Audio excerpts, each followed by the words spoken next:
and gentlemen, please rise, and gentlemen, please remove your hats as we play our national anthem.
Welcome, everyone.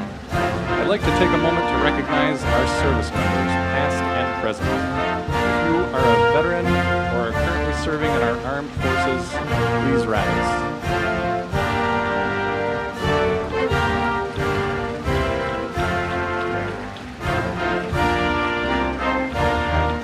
And now I would like to recognize our future service members, seniors who are joining the armed forces, please rise.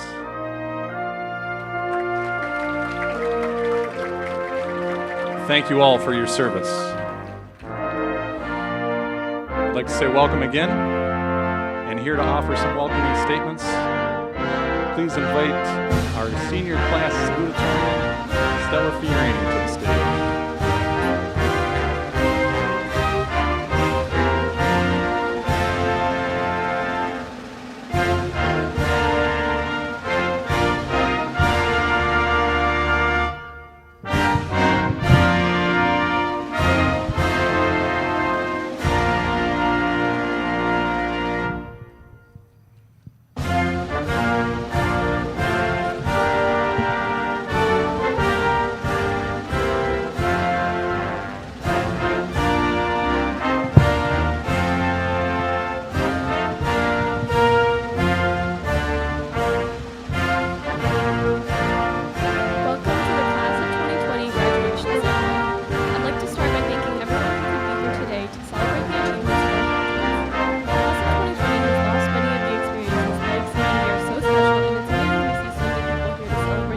Milestone of our final year of high school, graduation. Although this ceremony isn't what anyone expected, it's incredibly lucky that we're all here today. When school is officially closed for the rest of the semester, the hopes are not high for our class of 2020 graduation ceremony. Most of us were sure that we would have to do a drive-through graduation or one big Zoom. Luckily, most of us didn't. Thanks to effective quarantine guidelines and the willingness for both staff and students to push for an in-person ceremony, we're all able to see a small class of 38 seniors walk across the stage and receive their diplomas. Before I end the speech, I'd like to once again say thank you. Thank you to all of our families and friends of the graduates for coming here or watching the ceremony online. Thank you to the graduating class for making it this far and staying resilient despite uncontrolled setbacks. Congratulations, class of 2020.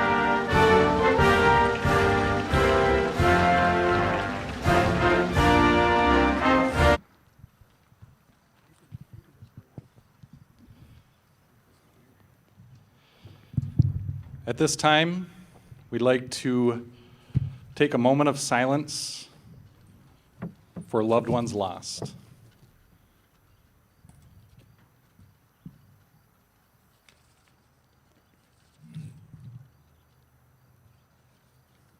Thank you. Hey, seniors. Took a while to get here, huh? I'm going to keep it short and sweet for you. The circumstances surrounding your senior year were as unique as each one of you are, and each one of you is a unique individual. I want you to know that it's been my absolute pleasure to be your teacher way back in 7th grade and for half of 8th grade, and your principal for the 5.5 years that followed. While I feel a big sense of loss at not being able to finish the year with you, that feeling of loss pales in comparison to the feeling of pride I get when I look at all of you and I look back at all of your accomplishments over the last years. You've made your mark at Mesick Schools, and you've touched the lives of your teachers, the school staff, and most importantly, your younger peers. Thank you for making Mesick Schools a better place. And I know you're going to go out into the world and continue to improve by your example. Congratulations, seniors.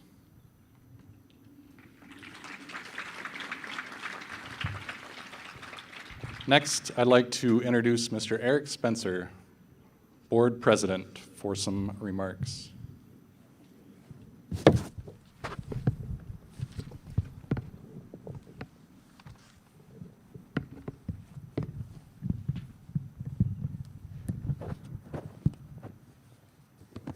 you.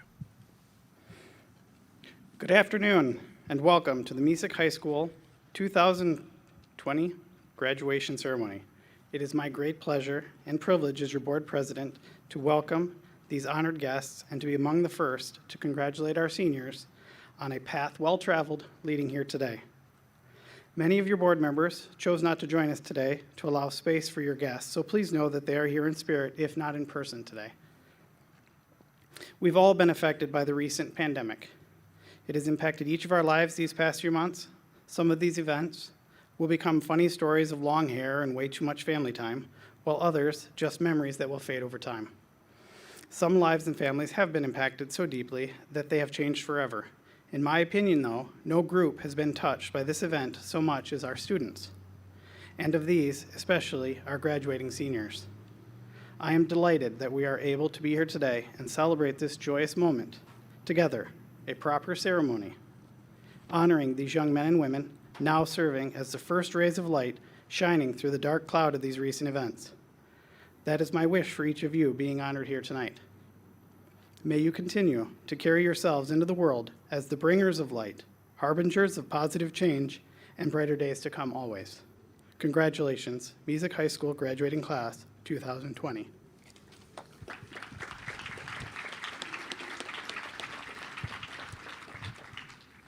Thank you.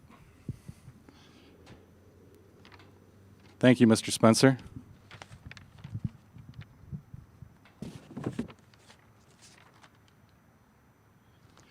Thank you, Mr. Spencer. Next up, delivering our staff address is our high school English teacher, Mr. James McInerney.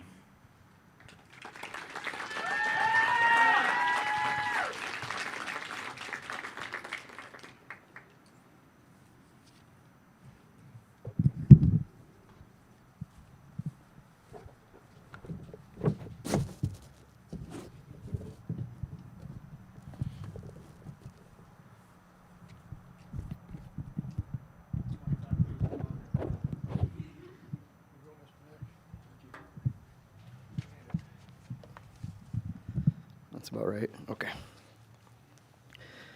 On behalf of my fellow faculty members, I want to welcome everyone to the class of 2020 commencement ceremony.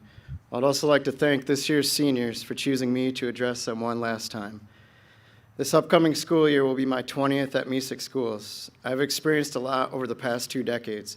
Personally, I've watched myself grow older, my hair has fallen out, my beard is grayed, and my midsection has become thicker. Unfortunately, through it all, my height has stayed the same. In the classroom, I've experienced an infinite amount of change. Advancements in technology have changed the face of education. Sometimes I find myself becoming nostalgic for the payphone in the hallway as opposed to the cell phone in every student's hand. Of course, trends in fashion and language have also changed, from baggy pants to skinny jeans and homie to okay boomer.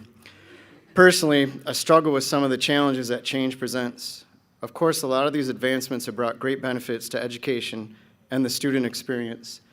Students have access to tools and resources that will hopefully prepare them for whatever their future may hold. Through all the years, the most vital piece of education has stayed the same, the student. The trends and styles have changed, but the heart and mind of the student has remained. I got into education because I have a passion for teaching literature, history, and all the humanities. Upon getting to know my students, I quickly realized that the foundation for my teaching was built upon my relationship with students. These relationships are real and genuine. This teacher-student bond can take time to build, but it's well worth the time and effort. Whether I'm teaching Hamlet or the Scottsboro trial, my relationship with my students allows them to make a connection to their learning. A common saying in regard to teachers is that we don't realize how many lives we've touched in regard to our effect on students. This may be true, but I would argue that it's a reciprocal effect. Whether we choose to embrace it or not, students become like family to us, and when they move on, you realize how much you miss them. With that being said, I need to formally apologize to the class of 2020. Like an annoying dad, I've told and retold what I believe to be amazing stories and anecdotes from my life. You've survived these since 7th grade. You in turn have been a captive audience, forced to listen to me and watch me become wrapped up in a story that I believe I've never told before, only to have a student interrupt me and say, "You've told us that 100 times before." So, this being the last time I'll have all of you as a captive audience, I'll hit you with some of the highlights. For 3 years running, I was the Coffee Customer of the Year, which many of you know. Thank you. This prestigious award allowed me to get an unlimited amount of coffee, which may or may not have stunted my growth. For 3 years, I walked around like I had just won a prestigious award, when in actuality, I won a mug and a year's supply of gas station coffee. It's important to celebrate the small victories in life. As a teacher, small victories have gotten me through plenty of difficult days. Every day is filled with small victories. Don't pass up the chance to celebrate. I'm a bird nerd. I enjoy bird watching, reading about birds, feeding birds. In fact, as we speak, I have a female cardinal building a nest right next to a window outside my house. I'm excited to check on her progress when I leave here today. Whenever I mention this hobby, one of you will quickly tell me about shooting a bird with your BB gun, or question why anyone would want to look at birds in the first place. My advice would be to appreciate the world around you. So many lessons can be learned by just observing your surroundings. This doesn't mean you have to go on a trip to the Stampede Trail in Alaska and live off the grid, or move to a huge city, just to be sure to keep all your senses open whenever and wherever you are in the world. I've been known to decorate my classroom with baseball pennants, posters, memorabilia. Baseball is like a religion to me. I love watching, playing, reading about, and studying the game. At this point, many students will say, "Baseball is so boring, Mr. Mack," in which I reply, it is an intellectual sport that many don't understand, or it is a thinking person's game. In the end, it's only a game, but it's filled with rich lessons and interesting people. It's a gateway to history, politics, and culture. The point being that it's important to have connections to the past. I believe that your connection to the past is vital to your future. So many of you can't wait to get out of Mesick and find something else. I felt the same way as a senior in Saginaw so many years ago. There's nothing wrong with longing for different surroundings, different people, and different perspectives. I believe that you should explore and wander as much as possible, but don't forget what you left behind. The environment you grew up in has made you the person that you are today. With that said, be sure to come back and visit your old teachers. Nothing makes a teacher feel as ancient as a former student visiting years after graduation. Of course, I have many aphorisms, sayings, and quips that I have bored you with over the years. This year, one of my favorites was made into an acronym, WWWYK, also known as What's Wrong with You Kids? I believe that I may have exhausted this saying. In fact, I said it at least 27 times, I know, because some of you started recording it on the board. I used it in different capacities, whether I was shocked by something that was said in class, or as a way to vent my frustration without saying something that I would regret. I end by supplying an answer to a question that was meant to be rhetorical. What's wrong with you kids? Absolutely nothing. The class of 2020 will always hold a special place in my heart. I'm excited for you and your future. If you ever want to catch up, you know where to find me. Now go out and make this world a better place. Thank you.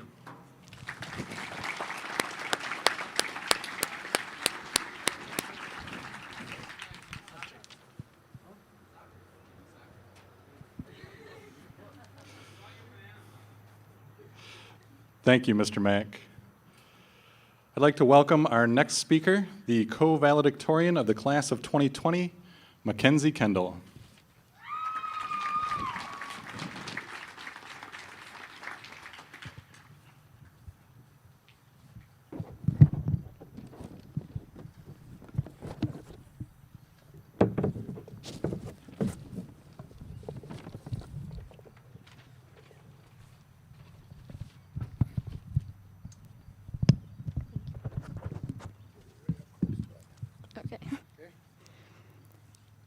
This might not be something I'm supposed to say as a valedictorian, but I procrastinated a lot over the course of my high school career.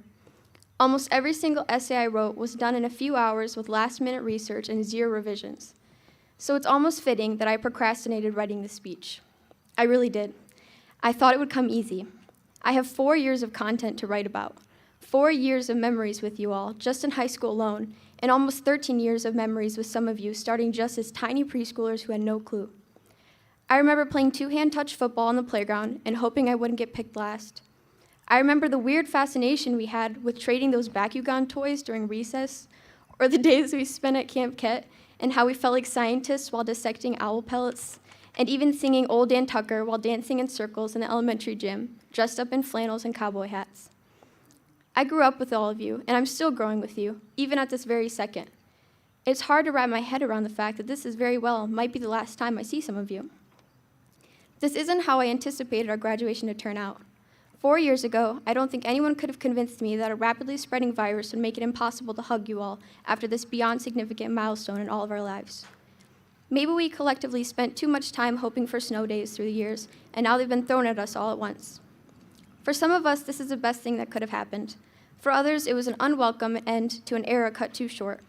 However, for all of us, this was something that no one could prepare us for.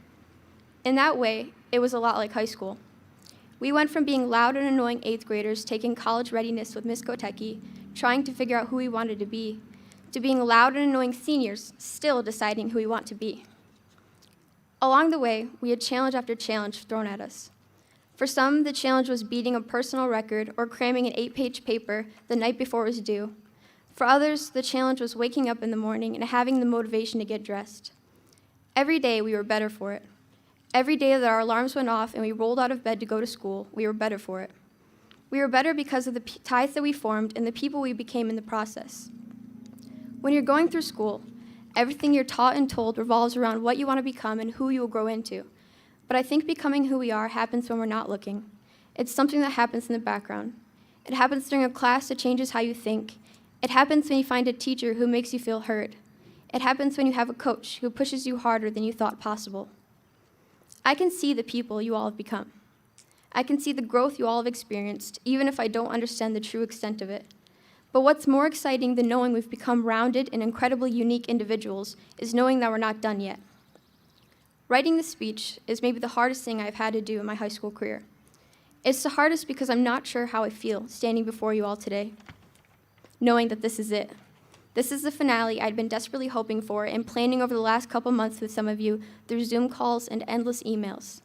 I'm not sure how to feel. I'm not sure if I want to laugh or cry or shrug my shoulders and walk away. However, I do know this. I'm proud of you. I'm proud of you no matter how you got here, whether it was straight A's and B's or it was D's and a few E's, whether it was smiles or tears and stressful nights stuck between your responsibilities as a student and your challenges as just a person trying to exist. The fact that we're here together is just a nod to the ways in which we can all persevere and will continue to persevere as we move forward in life. Thank you.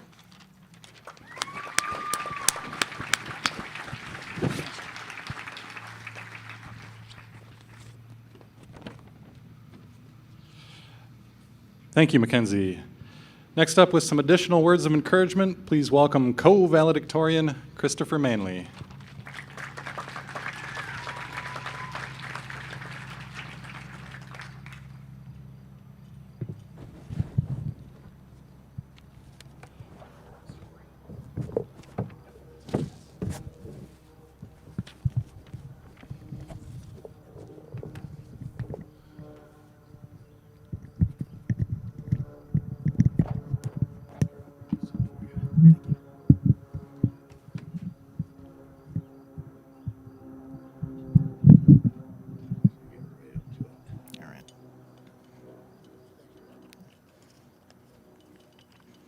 High school graduations have always struck me as a strange event.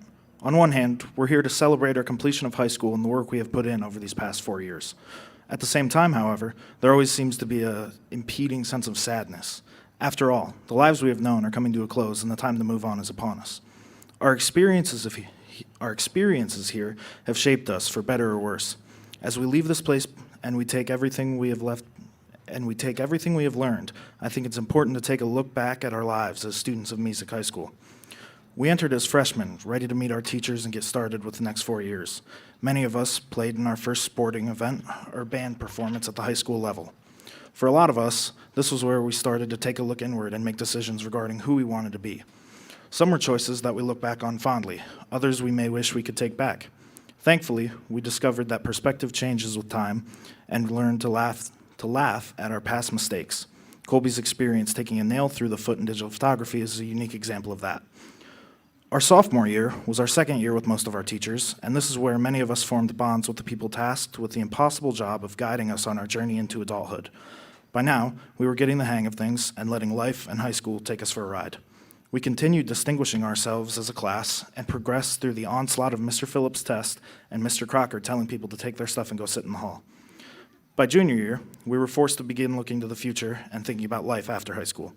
Personally, my standout memory of our junior year was taking the SAT. I remember thinking to myself the morning of the test, this is the most important event of my high school career. Looking back on that, I can't help but laugh at myself because I had convinced myself that the most important thing about high school is getting into a good college.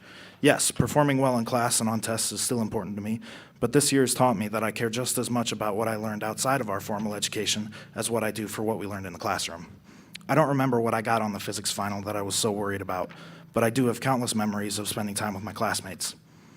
Our senior year started off normal, with a large number of us, including myself oftentimes, ready to be done and move on with our lives. The abnormal ending of our senior year showed us that the present should be treasured because the future is uncertain. Looking back, I see that I spent so much time looking forward that I wish I had taken a second to look around me. I'm going to miss a lot of things about this place, making fun of Mr. Mack and his repeating stories, joking with Mrs. Hagerman about the dictatorial nature of her classroom, even simple things like talking to my friends around our lockers. But while we will miss aspects of our lives here, I know I speak for many of us when I say the future is exciting. We've changed a lot from the freshmen entering English 9 with Miss Hewlett into the men and women that leave this school for the final time. Now we take our lives into our own hands, and for better or worse, it is up to us to decide who we are and what we will become. Our lives are a story, and while our prologue is coming to a close, we still have an entire book to write. Thank you.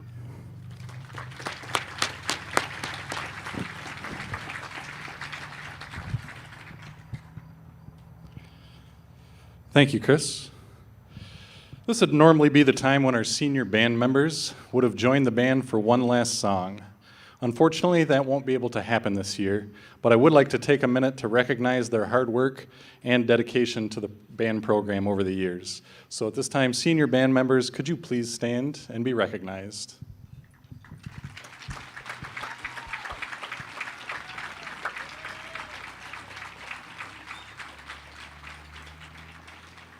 Thank you all for your dedication to the program.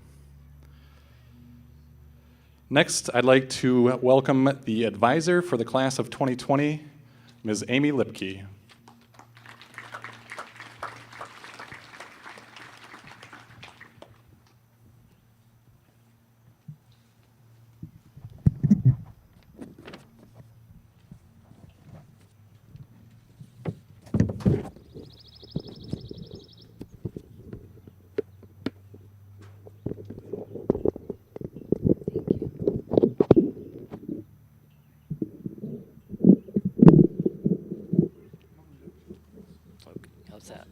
That's about as close as I want to be.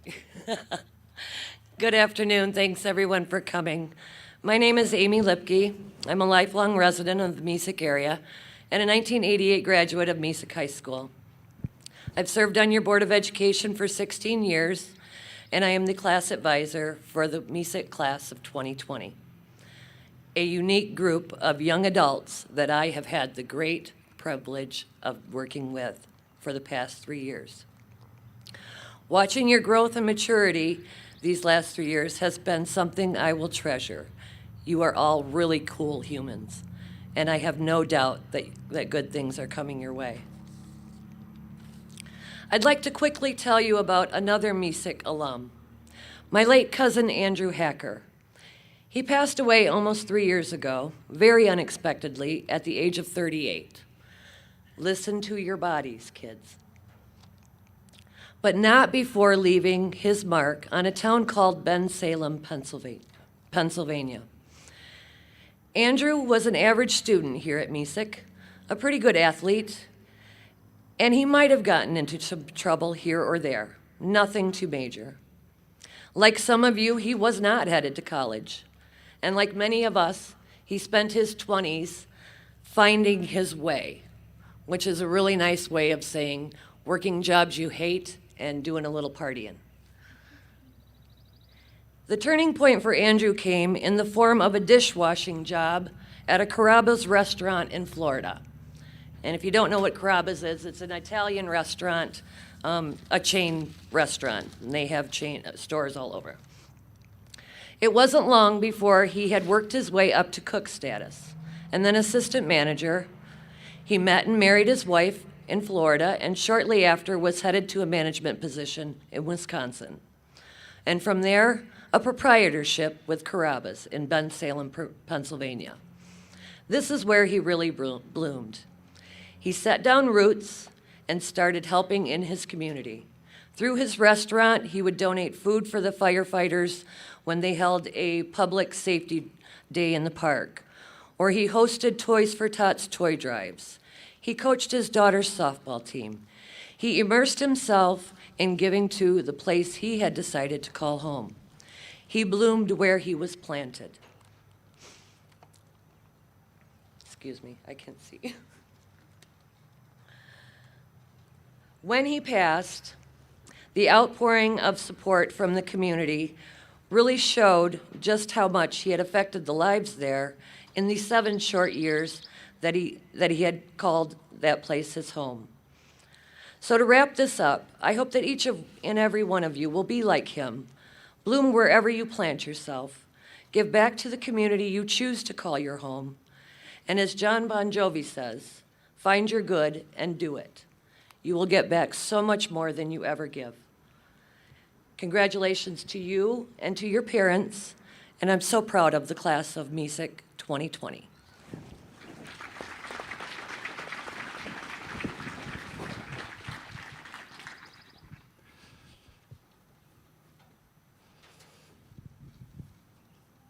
Thank you, Ms. Lipke.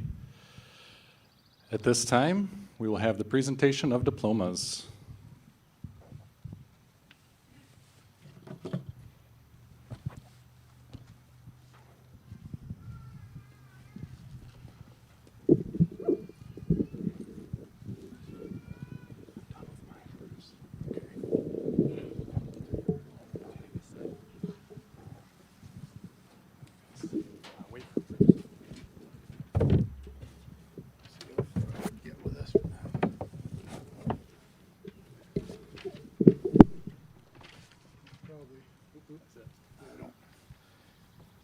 So the podium can come over to here. Probably right here.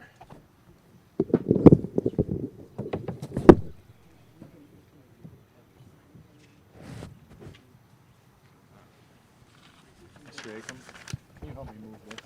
I was thinking about that.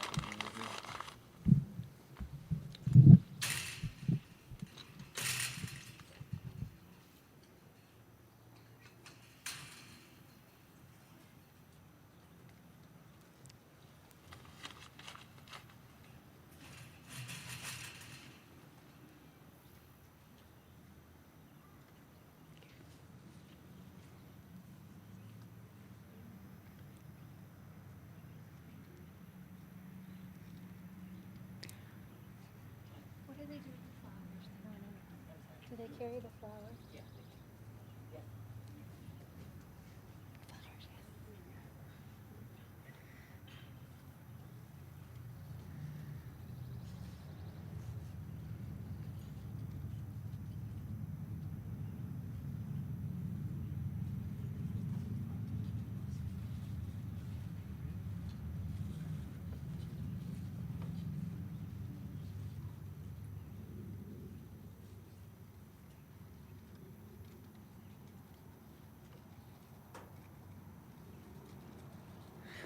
Mackenzie Echo Kendall is the daughter of Frank Kendall and Sherry and Kevin Pringle. Mackenzie will attend the School of the Art Institute of Chicago, enrolled in the first-year Scholars Honors Program. She hopes to work in a museum or educational setting. Joseph Edward Stewart is the son of Valerie Brickner Stewart and Bill Stewart. Joey will attend Central Michigan University in the fall, taking pre-med courses, majoring in athletic training. Devin Lynn Hausler is the daughter of Justin Hausler and Lissa Dyer. Devin plans to further her experience in many fields while traveling for the next few years. Stella Skiles Fiorini is the daughter of Kirsten and Eric Ross. Stella will attend the University of Michigan Ann Arbor, majoring in history with double minors in Spanish and museum studies. Tanner J. Ford is the son of Chad and Melissa Ford. Tanner will attend Mid-Michigan Community College, where he will play baseball. He plans to pursue a degree in kinesiology.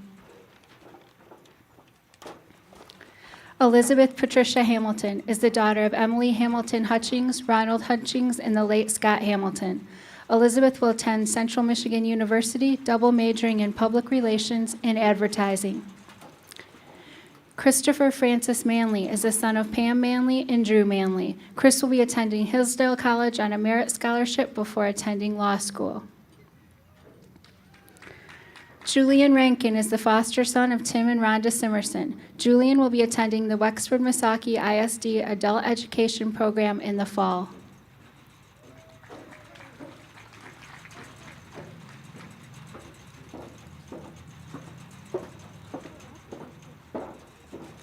Cayman Edward Bliss is the son of Chuck Bliss and Jenny Bliss. Cayman plans to attend Lake Superior State University, where he will focus on plant studies.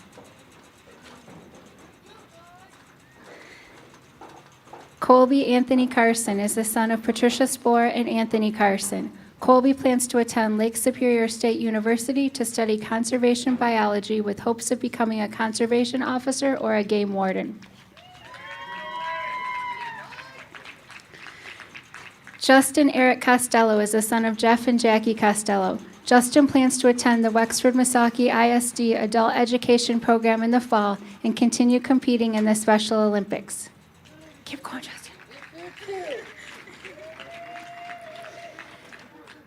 Colin Christopher John Cook is the son of Craig and Naomi Cook. Colin will finish his 13th year at Baker College before transferring to Ferris State University, where he will major in elementary education before obtaining a master's degree in educational leadership. Derek James Draper is the son of Katrina Jaquish and Kenneth Draper. Derek will enter the workforce following graduation. Eric Tyler Ford is the son of Jennifer Ford and Cameron Ford. Tyler will attend Mid-Michigan Community College, where he will major in kinesiology, working toward a career in physical therapy. Ella Ray Harp is the daughter of Becky Harp and Joe Anderson. After graduation, Ella will begin taking steps toward becoming a flight attendant. Lucas Scott Hayes is the son of Tim and Aaron Jeffers. Lucas plans to attend Northwestern Michigan College. Joshua James Paul Johnson is the son of Laura Johnson and Paul Johnson. Josh plans to join the workforce as a diesel and heavy equipment mechanic. Mason Anthony Fernandez Johnson is the son of Ali and Jackie Costellas. Mason plans to attend the Mid-Michigan Career and Technical Institute. Ethan John Klein is the son of Gene Treaster and Kip Klein. Ethan is planning to seek an apprenticeship where he can become a journeyman electrician. Parker Reese Leinecke is the son of Raymond Ronk and Denise Leinecke. Parker's goal is to become an aircraft maintenance worker in the United States Navy. Jack Henry Malkowski is the son of Frank and Lisa Malkowski. Jack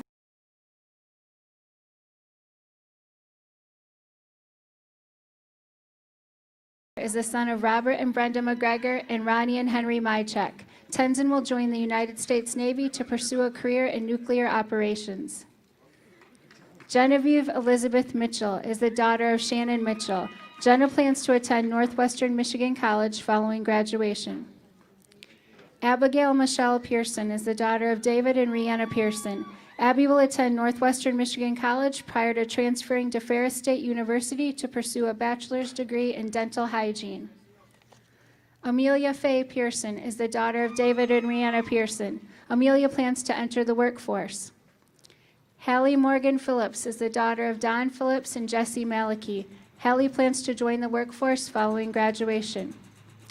Charles Thomas Reiter is the son of Marcia and Alex Flintoff. Charles will be entering the workforce.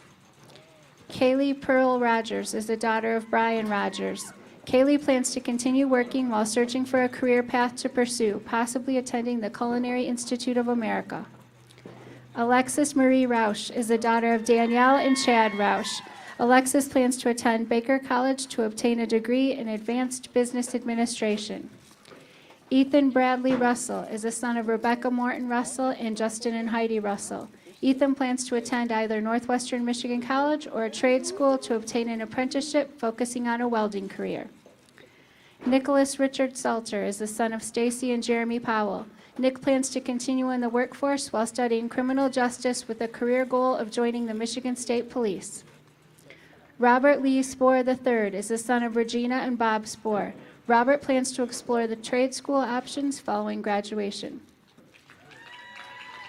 Evan Eric Spohr is the son of Amy Lipke and Robert Spohr. Evan will be attending the University of Michigan Dearborn, pursuing a degree in audio engineering. Araya Leanne Stimmer is the daughter of Tiana and Andrew Johnson and Clayton Stimmer. Araya plans to attend Michigan State University to pursue a degree in zoology. Preston Michael Suriano is the son of Melissa Suriano and Nick Suriano. Preston plans to study cinematography following graduation. Alyssa Marie Trowbridge is the daughter of Seth and Christina Trowbridge. Alyssa plans to attend Northwestern Michigan College to begin working toward a career as a veterinary technician. Jack Dalton Trowbridge is the son of Cindy and Scott Trowbridge. Jack plans to attend the Wexford Misaki ISD Adult Education Program in the fall. Madison Ann Weiner is the daughter of Brian and Michelle Weiner. Maddie will attend Northwestern Michigan College to pursue a degree in nursing.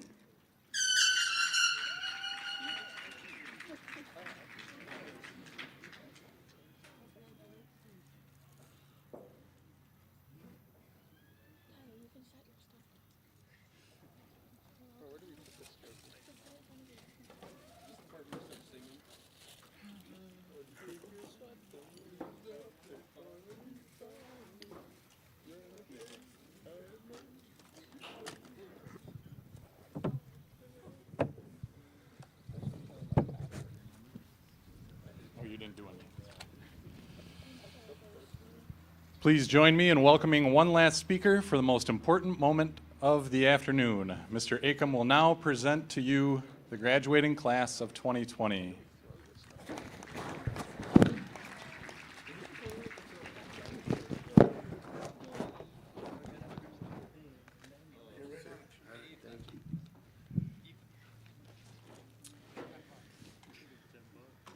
Class of 2020, please rise. You have met all the requirements set forth by the United States Department of Education, the Michigan Department of Education, and the Mesick Board of Education. Therefore, by the power vested in me as Superintendent of Mesick Consolidated Schools, I pronounce you Mesick High School graduates. You may move your tassels from the left to the right.